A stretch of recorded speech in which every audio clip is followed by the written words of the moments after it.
मानव जीवन संघर्षों, द्वंद्वों, भय, मोह, प्रेम, आशा और कर्तव्य की जटिलताओं से भरा हुआ है। जब मन उलझ जाता है, बुद्धि भ्रमित होती है और कर्तव्य कठिन लगने लगता है, तब ज्ञान की एक किरण मनुष्य को भीतर से प्रकाशित करती है।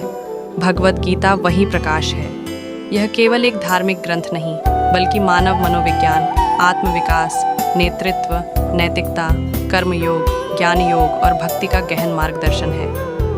कुरुक्षेत्र युद्ध का मैदान वास्तव में हमारे भीतर का युद्ध है। अज्ञान और ज्ञान, मोह और धैर्य, भय और साहस, अहंकार और आत्मा के बीच का संग्राम। अर्जुन का दुविधा से ज्ञान की ओर उठना मनुष्य की आंतरिक यात्रा का प्रतीक है, और कृष्ण, सर्वश्रेष्ठ गुरु, मार्गदर्शक, सखा और ईश्वर, जीवन की हर स्थिति में सही दिशा दिखाने वाले तत्व हैं। आइए अब गीता के 18 अध्यायों का सार बड़े विस्तृत रूप में समझें। अध्याय 1, अर्जुन विषाद योग। कुरुक्षेत्र का विशाल मैदान, हाथियों की चिंगाड़, रथों के पहियों की गर्जना, योद्धाओं का शंखनाद और हवा में फैली क्रोध और कर्तव्य की ऊर्जा। पांडव और कौरव सेनाएं आमने सामने खड़ी हैं। अर्जुन, पांडवों का महान धनुर्धर, अपने रथ को बीच रणभूमि में खड़ा कराते हैं। वह देखते हैं गुरु द्रोणाचार्य, पितामह भीष्म, कौरव भाई, चचेरे भाई, चाचा, मामा, मित्र, और अचानक उनका मन डगमगा जाता है। उनका धनुष गांडीव हाथ से ढीला पड़ जाता है। शरीर कांपने लगता है। मन में करुणा उमड़ती है। वे कहते हैं, मैं इन प्रियजनों को कैसे मार सकता हूँ? युद्ध से क्या मिलेगा?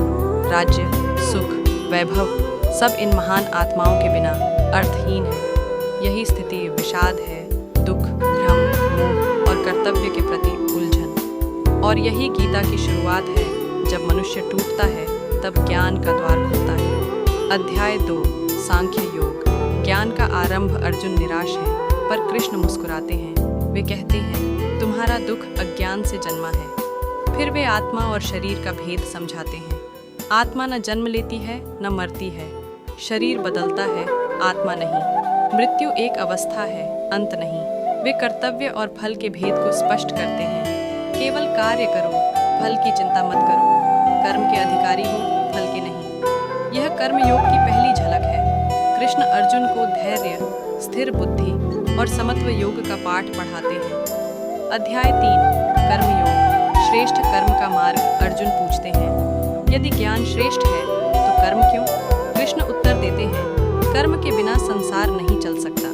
कर्म त्याग नहीं, कर्म योग है। जो निष्काम भाव से कर्म करता है, वही मुक्त होता है। वे बताते हैं, मनुष्य अपने स्वभाव अनुसार ही कर्म करता है।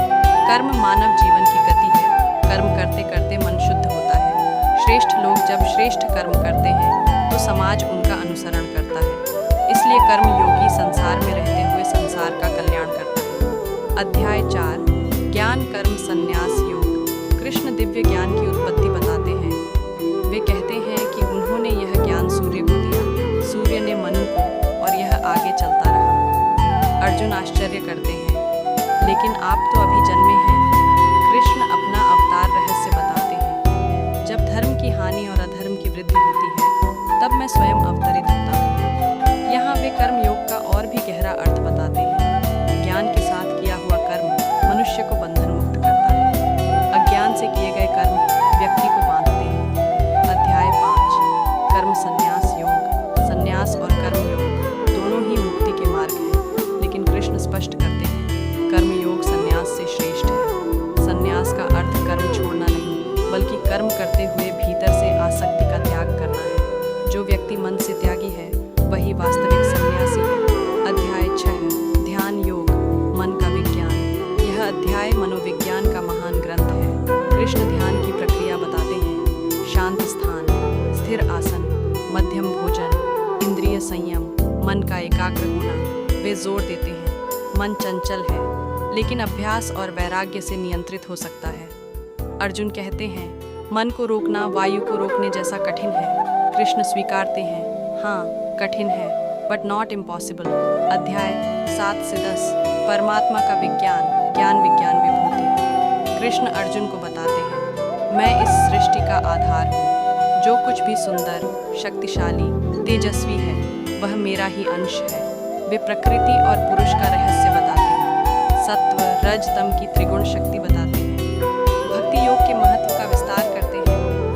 अर्जुन का मन अब श्रद्धा, विश्वास और जिज्ञासा से भर जाता है। अध्याय 11 विश्व रूप दर्शन। अर्जुन कहते हैं, मैं आपका स्वरूप देखना चाहता हूँ।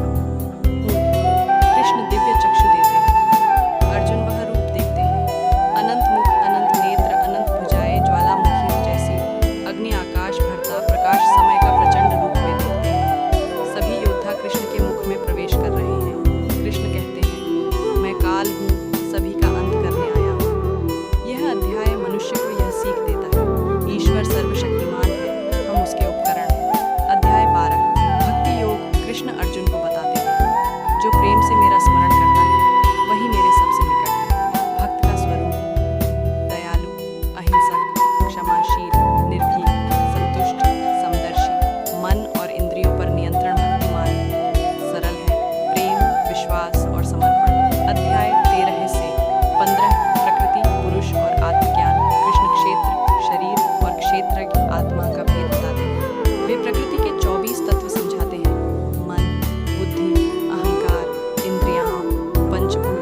फिर वे परम पुरुष का वर्णन करते हैं, जो वृक्ष की जड़ों की तरह सबको धारण करता है। आत्मा का परम लक्ष्य उसी में विलीन होना है।